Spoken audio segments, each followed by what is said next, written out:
So ito na po yung natapos natin. Cargo pants na may 4 na pulsa. Siyempre ito yung cargo pocket. Ayan o. So ang ganda po ng cargo pocket niyan. Mami, ano mo? Yung maliit na camera. Sige. Ito. Ito po yung cargo pocket to. Ito yung sa kabila. Ayan. So meron rin po siyang side pocket. Ito. Ito pa isa. So maganda po yan. Maganda pagkakagawa natin yan. So gagamitin po naming tela ay yung tinatawag na kulduroy. Actually matagal ng tela to eh. Bata pa ako may kulduroy na eh. Ngayon nauuso na naman siya. Kagaya nga ng sinabi ko dati. Ang uso nauulit-ulit lang. Maaring uso ngayon yan. Tapos hihina, lalaos. Tapos lilipas ulit ang ilang taon, mauuso ulit. Ang presyo po ng kulduroy, 250 per kilo. So pag bibili po kayo, nasa 250 po per kilo. So ang una po natin gagawin sa tela, syempre, ito yung full width, titiklop mo lang po sa gitna. Ano ba, saan mo maganda yung duktungan? Sa akin doon. Dito. Sa'yo na lang. Okay. So tiklop nyo lang po sa gitna. Ayan. Pag naitiklop nyo na po yung tela natin, pag plus size po yung tatabasin nyo, kagaya nung sa akin, plus size po kasi ito eh. Ang diskarte mo dyan pag lalatag, baliktaran. Ano yung baliktaran? Kasi pag ho yan ay nilatag nyo ho ng ganito. Halimbawa, ito yung back. Halimbawa, yun yung back. Tapos lalatag nyo yung front. Bitin siya. Bitin sa lapad. So, mangyayari niyan, dito ka na magkakat ng back. Sayang naman. So, gagawin mo, baliktaran. So, ganito siya. Ayan.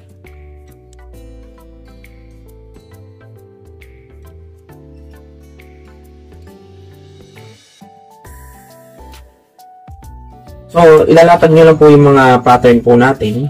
Kagaya po ng pocket. Ayan.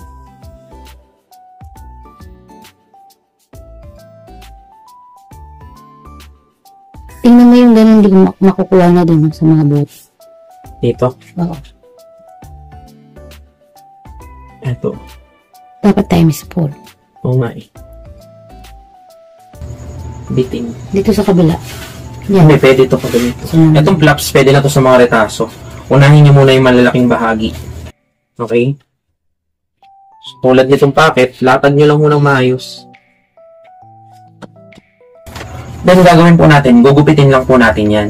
Pag nagupit nyo yan, tulad nitong front times 2, back times 2, side pocket times 2, cargo pocket times 2. Isang gupitan po yan since nakatiklop yung tela natin sa gitna. Tigdadalawa na po yan. Sakto na po yan para doon sa mga parts na kailangan natin para sa bawat pattern natin.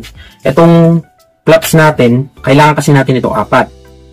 So, gagawin natin, mamaya yung mga magiging retaso, doon na lang natin siya kukunin. Kasi ito, may magiging retaso dito, doon, tsaka dito. Okay? So, gawin muna natin, cut muna natin siya. Lagyan mo lang siya ng dagan o pabigat para hindi gumalaw.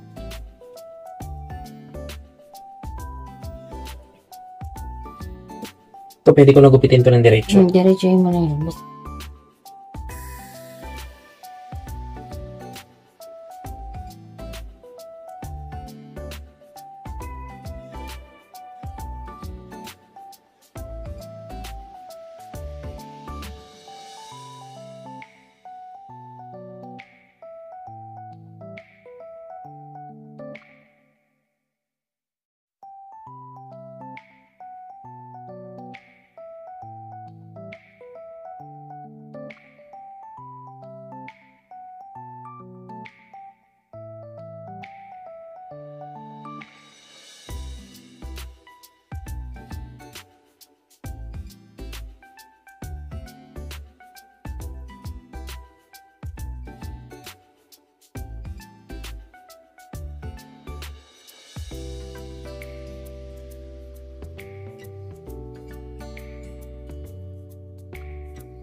So, ito, yung mga naging retaso.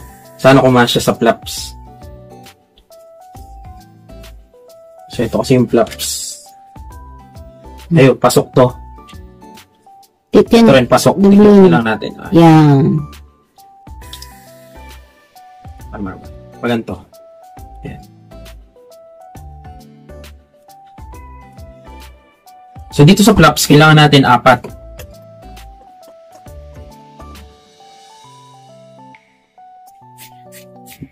Kailangan kasi sa mga maliliit na parts, diskartihan na lang para makatipid. Kasi pag hindi mo diniskartihan yan, hindi ka makakatipid sa tela.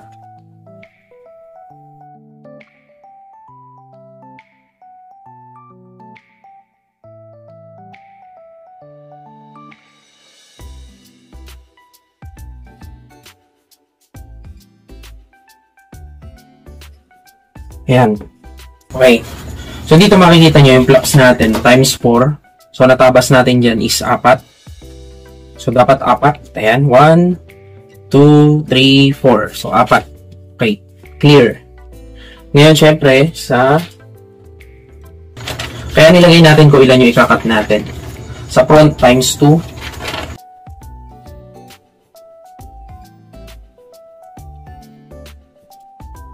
So, ito yung front. 1. So, 1, 2. Ayan. So, 2 yung front. Okay, kompleto. Siyempre yung back.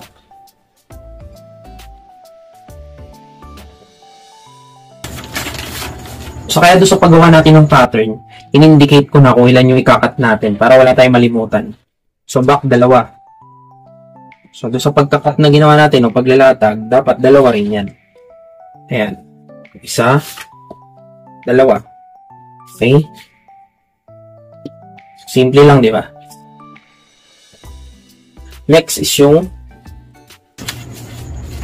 cargo pocket. So, cargo pocket times 2 rin. So, dapat 2 rin yan. Ayan. So, 2.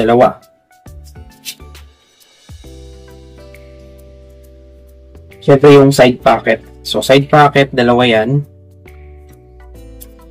So, 2 siya. Okay? So, kompleto na naman na yung mga kailangan nating parts.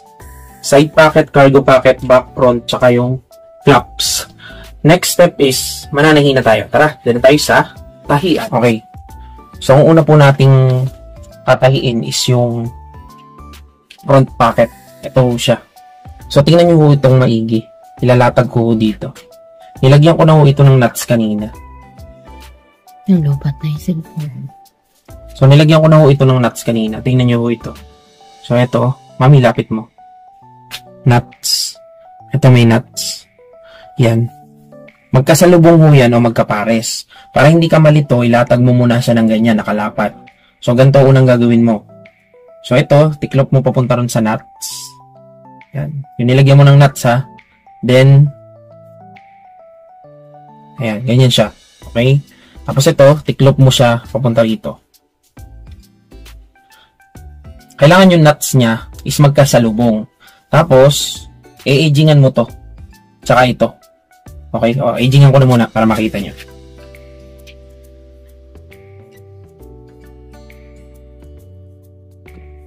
So, ayan. Pag na-agingan mo, kunin mo lang yung kabila. Agingan mo na rin siya. Okay?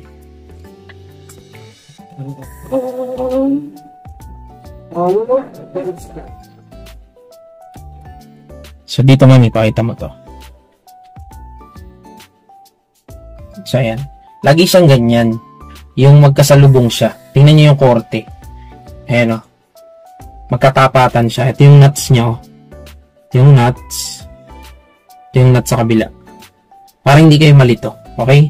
So, okay na yan. Yung packet. So, yan si Ate Christy po yung mananahina. Ang tatahiin po natin, syempre yung packet, kakabit natin dun sa front. So, ito yung ating side packet. So, ilalatag mo lang yung front mo ng ganyan. Nilagyan na naman natin ng nuts yan. Ito may mga nuts na siya. Kung saan natin ikakabit yung packet. Actually, nung naggawa tayo ng pattern, pinakita namin sa inyo yan. Ayan. Yung sa front, ito yung front. Nilagyan natin ng side packet. Yung packet naman, nilagyan natin ng marking. So, yun lang yung pagtatapatin natin. So, makikita nyo, sa pagtatabas, nilagyan ko na ng nuts yan. Ayan o. So, ito, itatapat niya lang yun dun sa nuts na nilagay natin dito. Okay? Tamulak ko ano ko. Ito muna. Sige. Sige, ano ko siya ganyan. Ayan. Lagi lang yan magkasaklob. Tanggalin mo muna yung isa. Ito. Tanggalin mo muna. Para hindi sila malito. So, laging right side ng tela. Tapos ito, yung packet, yung katapatan niya, right side din. Ito. Ayan, ayan. Yan, pag ganun siya. Ayan, may nuts na. So, yun yung nuts. Pagtatapatin mo lang. Ayan o. Okay, sige. Paano pasada sa packet? Pagtatapatin mo lang yung nuts na ginawa natin. Ang sinulid pala na ginamit natin, black. Para makita nyo yung tahi. Pero as much as possible, dapat yung gagamitin mong sinulid is kakulay ng fabric. O yan, di ba kita nyo?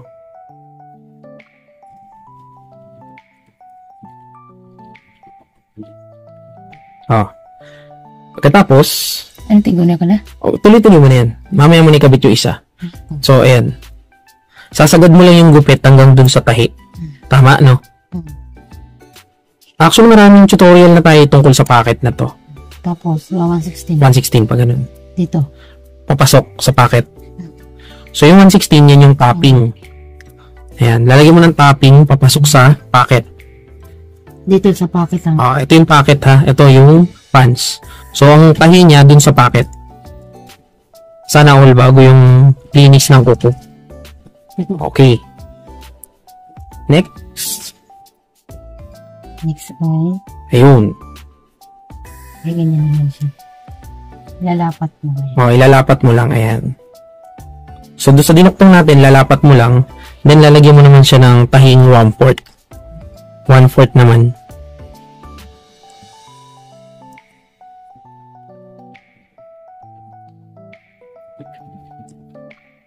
Kitang-kita yung pasada natin dito dahil kulay black yung ginamit nating sinulid.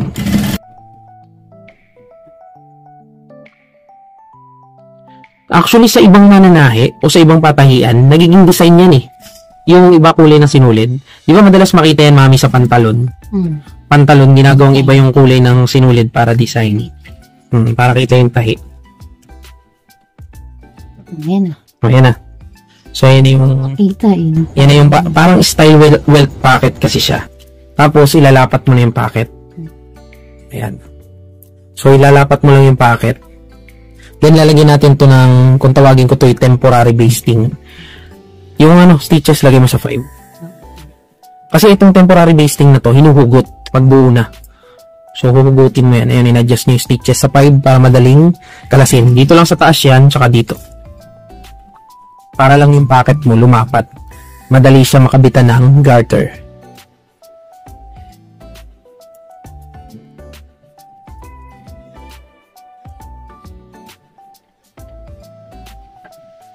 Ayan.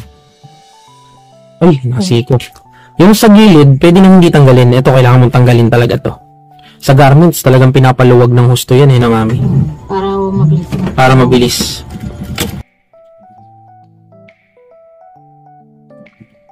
Okay. So, since dalawa yung front natin, yung left and right niya, dalawa yung kakabitan mo ng packet. So, same procedure tayo. Siyempre, iharap mo yung right side. Ayan. So, ito, tatapal mo lang din dun. So, nuts to nuts lang para hindi ka mahirapan. Sasaklubit lang. So, para hindi ka malito, right side to right side yan. Right side ng fabric, right side ng fabric, magkapatong. So, yan din na yung ano niya. Ayan o. Tapos tatapat mo lang yung nuts eh, no? Sige, patong mo na yung nuts.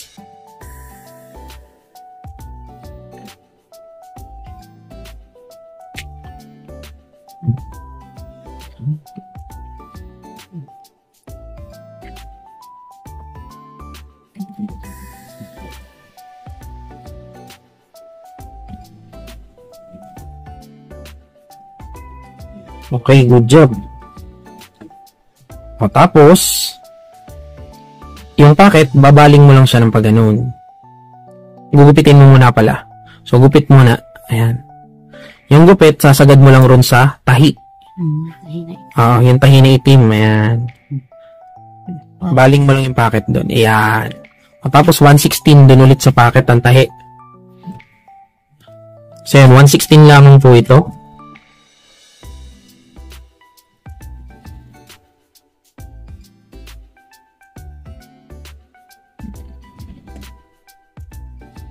Bakit hindi ito yung block?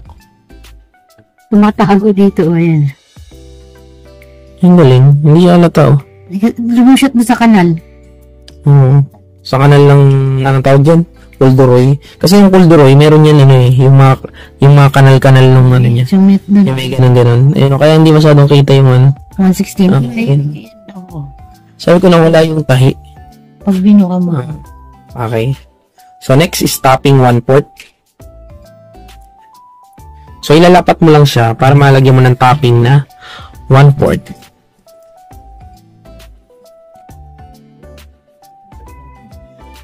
Grabe lock mo, mami, ha? Daming lock, ba? Ano yung kawala? Ito tong packet na to. Mukha lang siya mahirap pero madali tahiin tong packet. Ayun, nagbe-blend na naman yung block ko. Tumatago siya ron sa ano. Natapat siya ron sa uka. Hindi halata yung tahi. Hindi rin pala magiging halata yung tahi. Nandito siya. Bukayin natin. Ayan o. Pero may tahi yan. Galing na tayo. Galing. So, lalapat mo lang ho yung packet. Kagaya kanina, ito yung tinatawag nating temporary basting. So, dito kasi sa taas, para saan tong temporary basting? Haglit lang, ha. Pag nilapatan mo ng temporary basting yan, dito kasi merong garter. Pag nilapat mo yan, masasakluban siya ng garter. Ngayon, yung temporary basting lalawit sa ibabaw. Uhugutin mo. Hindi naman pwedeng walang tahi. Kasi pag walang tahi, pag naglapat ka ng garter, papalay pa ito. Gagalaw. So, kailangan may tahi.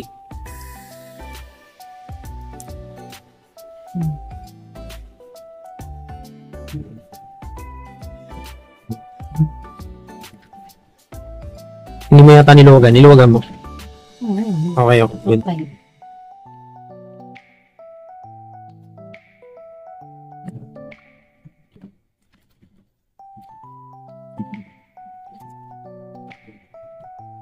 Anong next? Sa side close. Side close na? Sa bang. Paano mag-pattern ng ano? Una lang tayo mag-pattern sa mesa, mamaya. Alin? Pattern na. Ng cargo packet. Ayun, lapat na. So, next is side close. So, next is magsa-side close tayo. So, kunin mo lang yung back. Ito yung back. Sabihin mo na natin isa. Tama ba yan? Oo. So, side close. Yung sa side, ipapasada mo ron sa front. So, pwede ito diretso sa overlock, pero ang ginagawa ni Ate Christy dito, para daw mas maganda, quality. Doon kasi ang buhay kasi ng mga ganito sa packet talaga. Kailangan maganda yung attach ng packet. Alam niyo ba na sa garments, napakahigpit ng QC pagdating sa pantayan ng packet. Kaya dito, meron siyang basting. Papasadaan mo na ng single para maganda yung lapat o pantay sa gilid. Ayan o. Sinusukat niya pa yan o. Tama? Okay, good. Nauna ako sa laylayan. Sa laylayan yan.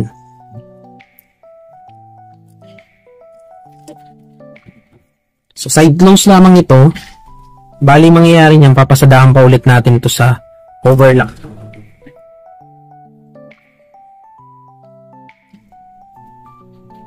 Hawak niya yung kabila.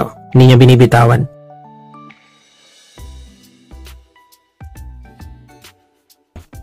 Ito na yung crucial, yung packet.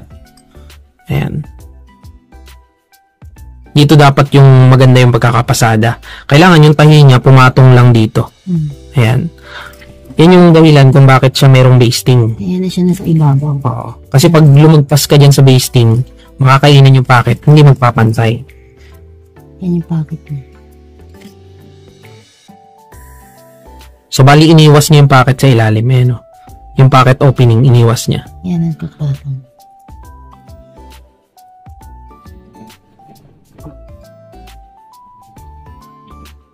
Tingnan nyo, patong din yan dun sa basting. Sakto. Buka mo dyan, mami, para makita yung ano. Buka mo lang dyan. Ayan. So, ito yung crucial part dito. Kailangan hindi mo mapasadahan tong ito yung packet opening kung tawagin eh.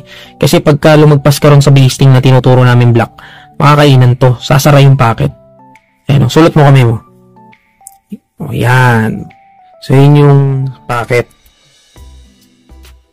Okay na, next. So, front, ito yung back mesa.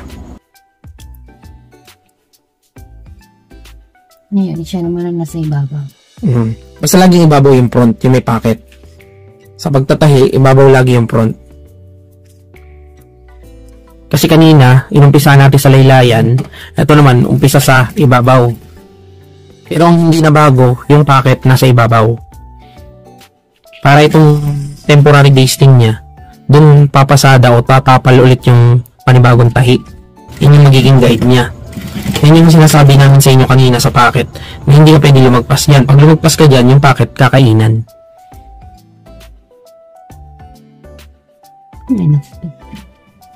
Nagupit lang na kanina. Yung saan? Shoot! Hawak na sa laylayan. Ayan.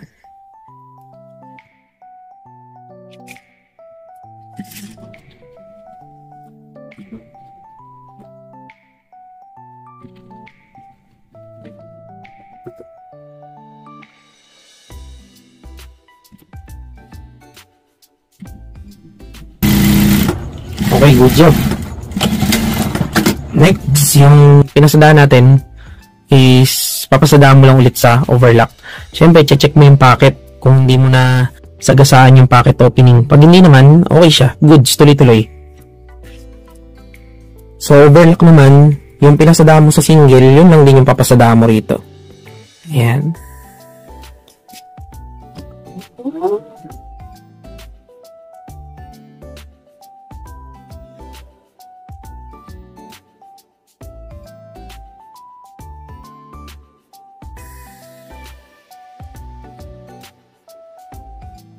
Okay, so ito, side close lang din yung gagawin natin. Pero may papakita ko sa inyong bagong attachment. Dito, lapit mo, mami.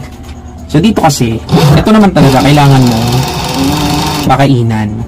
Ngayon, alam niyo ba na meron ng attachment? Actually, dati pa to sa garments, meron na nito eh. Ayan, letter A. So sa lahat ng overlock, pwede to. Ang purpose nito, ito, mami, pakita mo.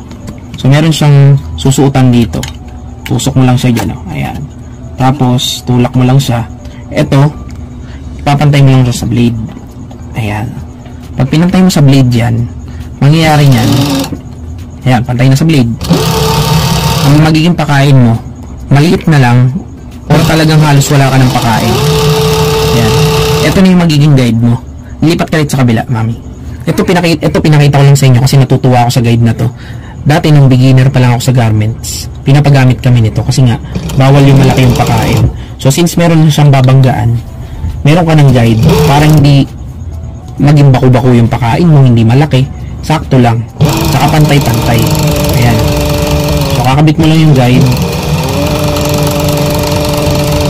Okay. Ngayon, kung tatanggalin mo or i-adjust mo base dun sa gusto mong pakain, ganyan lang yan. Tutulak mo lang na ganyan. Meron pa tayo isang guide para sa garter naman. Maya pakita ko sa inyo. So natuwa lang ako kaya pinakita ko sa inyo. Meron tayo nito sa Shopee. Iilan nga lang. So puntan lang kayo din ko. Kunti lang nabili ko eh. Pinabili ko lang kasi ito sa kakilala ko. Okay? So ngayon po, gagawin natin. Isipe-prep lang po muna natin yung cargo packet. Tapos tuturo po namin sa inyo kung paano magmamarking at magkakabit. So ito yung cargo packet natin. Mami, paano discarte dyan? Tutupi ba muna yung ibabaw niyan? Di ba dapat may overlock muna? Wala pa. Ha? Mamaya na yung overlock kung nagawa na yung Yung tupi sa ibabaw? Mamaya ba yun? Okay, sige, sige. Wala ako ng ano.